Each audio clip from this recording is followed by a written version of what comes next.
Hi everyone, I hope you're having a wonderful day. Today we're going to explore a gentle moment in Sam and Lee's story, a day when normal life finally returns. And Lee shows up with something Sam never expected. If you enjoy this episode, don't forget to subscribe so you won't miss the next chapters of Sam and Lee. Morning settled softly over the hillside, the kind of light that didn't rush in but slowly unfolded across the wooden walls of Sam's small home. She woke as she always did, without an alarm, just the rhythm of her own body greeting the day. When she pushed open the wooden door, the hinges gave their familiar creak, and sunlight spilled in like a warm, steady breath. Outside, the garden looked almost washed clean from the night's dew.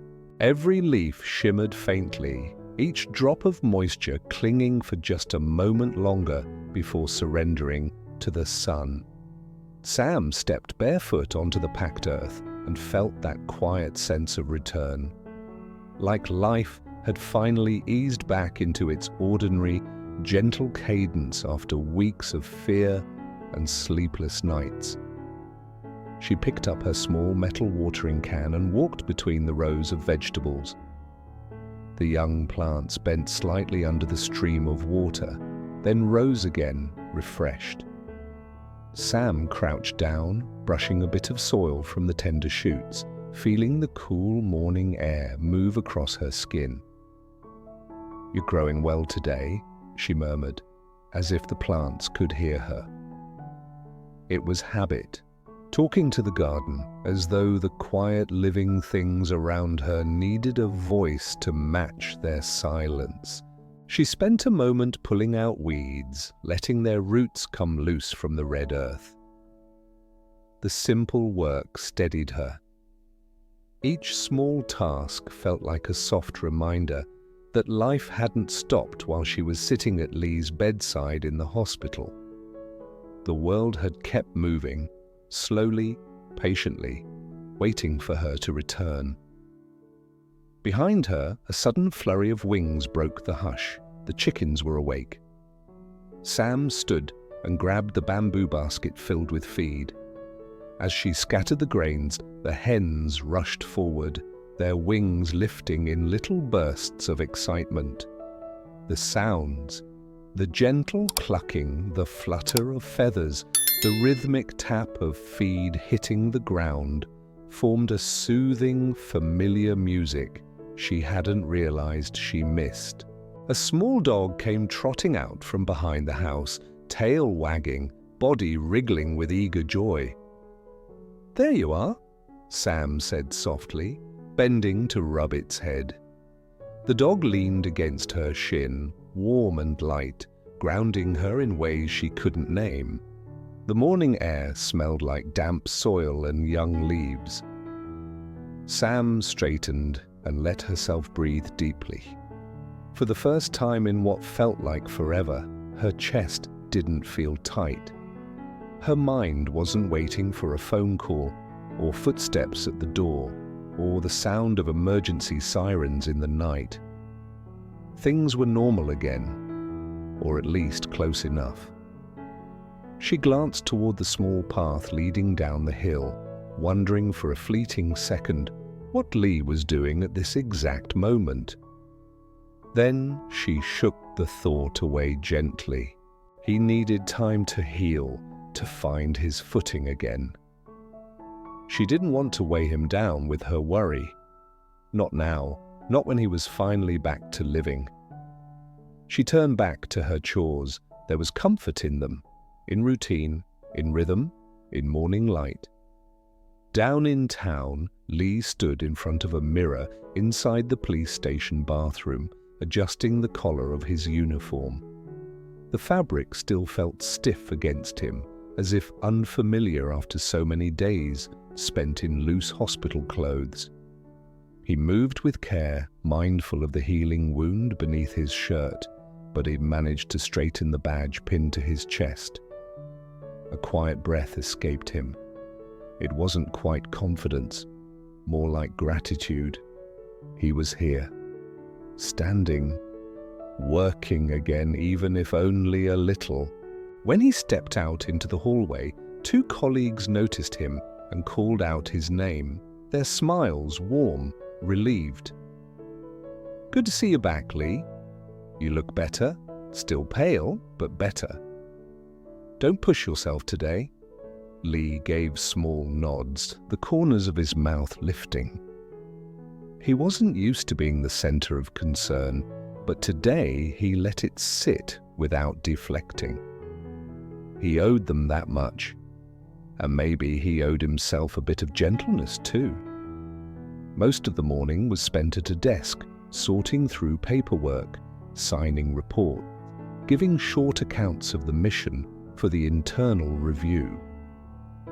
His body still protested with each turn or stretch, but he ignored it. The steady scratch of pen, the shuffling of documents, the tap of keyboards around him, all of it soothed him in its ordinariness. Around late morning, he paused and slid open the drawer beside him. Inside was a bouquet of fresh flowers wrapped in simple brown paper. Their colors were still bright, the petals untouched by heat. He touched one gently, just enough to keep it from bending. Beside the bouquet lay a thin cookbook, newly purchased, its cover decorated with soft illustrations of soups, stews, simple home dishes. Lee closed the drawer again. He had bought the book on the way to work, and the flowers too. Not because Sam needed them, but because he knew what she had done for him. The night she didn't sleep, the moments she stood beside his hospital bed, the quiet way she kept her fear tucked inside her hands. He wanted to give her something back, not grand, not dramatic, just something honest. He glanced at the clock. If he finished his tasks early, he could stop by the wooden house before evening. The thought made something warm settle in his chest, a feeling so rare he almost didn't recognize it. It wasn't excitement, it wasn't anticipation, it was peace, the kind he didn't know he could feel again. He shifted in his seat, careful of the healing stitches, and picked up his pen once more. One more report, one more signature. And then he would go, to her, to the hillside, to the place where fear had finally loosened its hold and life began to return in small, quiet breaths. The afternoon softened slowly over the hillside, tinting the sky with a warm gold that clung to the tops of the trees. It was the kind of light that made everything feel closer, quieter, as if the world itself had been waiting for this hour. Sam swept the small yard in front of the wooden house, the broom brushing through fallen leaves and dust in slow, even strokes. The dog followed her steps faithfully, pausing every few seconds to sniff the air or tilt its head toward the fading sunlight. The chickens pecked lazily nearby, their earlier excitement mellowed into afternoon calm. It felt like one of those ordinary days she used to take for granted. Steady, peaceful, familiar. The kind she thought she might never get back after Lee's injury. As she swept, she hummed softly under her breath. The tune wasn't a real song, just a few notes that rose and fell with the movement of her hands. She paused to tuck a loose strand of hair behind her ear, then glanced toward the path that wound its way up the hill. Something moved in the distance, a shape, a shadow, a figure walking slowly up the slope. The dog barked once, not in warning, but with a kind of surprised curiosity. Sam lifted her chin, squinting slightly as the figure drew closer. The golden light caught a hint of blue fabric, then the outline of a man holding something in his hands. And then she knew. Lee?" Her voice was barely above a whisper, but the sound steadied her heartbeat in a way nothing else could. Lee walked carefully up the last few steps, mindful of the uneven dirt. His uniform was still crisp, though he'd removed his jacket to ease the pressure on his healing wound. In his hands was a bouquet of fresh flowers, the same ones he had kept hidden in his desk drawer, their petals still bright and cool, as if the day hadn't touched them. He looked a little shy standing there.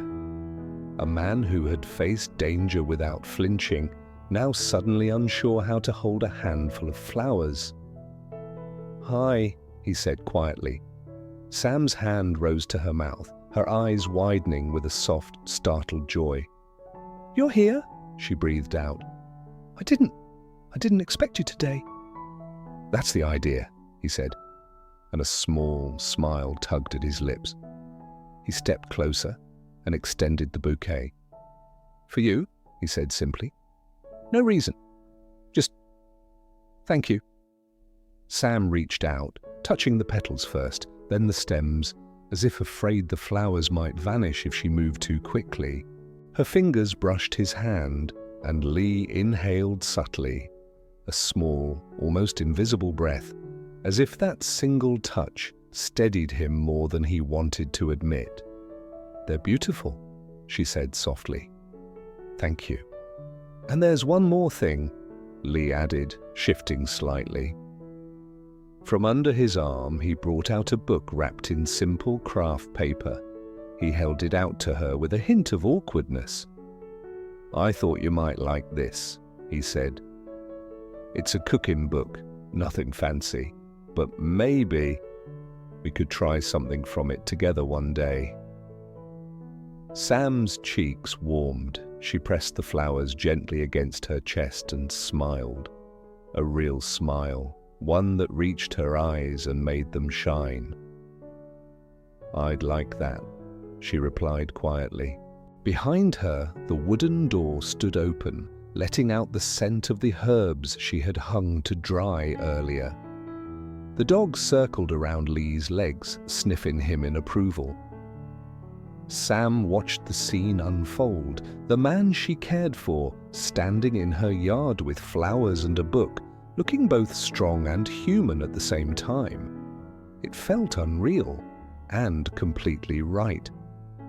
Later, as the sun dipped lower, Sam prepared dinner. Nothing elaborate, just the things she had grown and raised with her own hands. She moved through the small kitchen with an ease that came from routine, slicing vegetables, washing herbs, scooping warm rice into a bowl. The aroma of simmering broth filled the room, mingling with the fading light. Lee stood nearby, trying to help. He reached for a basket of greens. "Let me wash these," he offered. "You've worked enough today," Sam said gently. "Sit. Rest." But Lee shook his head. "I want to help. Just this." So she let him. He washed the leaves slowly, carefully, mindful of every breath. The wound tugged at him now and then, but he hid the discomfort behind small, steady movements. Every so often, Sam glanced at him, not to check his work, but to make sure he was truly okay. Her eyes softened each time. When dinner was ready, they carried the dishes to the wooden table by the window. The last light of the day filtered in through the thin curtains, painting the bowls and plates in warm, gentle tones. The dog curled up under the table, and the chickens settled for the night outside. "It's been a while since I sat here," Lee said, lowering himself carefully into the chair. Sam folded her hands in her lap for a moment. "I'm glad you're here today." They ate slowly, savoring both the food and the quiet. Sam ate with small bites, listening. Lee ate with slow breaths, thinking. And then the conversation began. Not dramatic, not heavy, just two people filling the space between them with soft truths. Lee told her about his first day back at work. The paperwork, the colleagues who welcomed him, the small ache in his ribs whenever he laughed. Sam told him about the garden, the tomato seedlings that finally sprouted, the batch of eggs waiting in the coop, the dog learning a new habit of sleeping near the porch. They talked the way people do when they have missed each other deeply but quietly, like patching a quilt with threads of little stories. The meal ended slowly, naturally, as the light outside grew faint. Sam reached to collect the bowls, but Lee stopped her with a gentle hand on hers. "Sam," he said, voice softer than the evening breeze, "thank you for everything." Her breath stilled, not in surprise but in recognition. This moment had been waiting for them. She sat back down, their hands remained close, not quite touching, but close enough that warmth passed between them. The day had been simple, soft, almost uneventful, and yet it felt like something important had returned. Lee held her gaze a little longer before lowering his eyes, a quiet smile forming. Sam smiled too, a smile she hadn't been able to fully feel until now. Outside, the sky turned from gold to blue to the first hint of night. Inside, the wooden house felt warmer than it had in a very long time, and for the first time since everything changed, Sam and Lee shared an evening that felt like the beginning of something new, gentle, steady, and full of promise. Some days don't need grand endings, just a quiet table, a shared meal, and two people finally breathing a little easier beside each other. If this moment between Sam and Lee brought you a bit of peace today, don't forget to like, subscribe, and turn on the bell. I'll see you in the next chapter of Sam and Lee.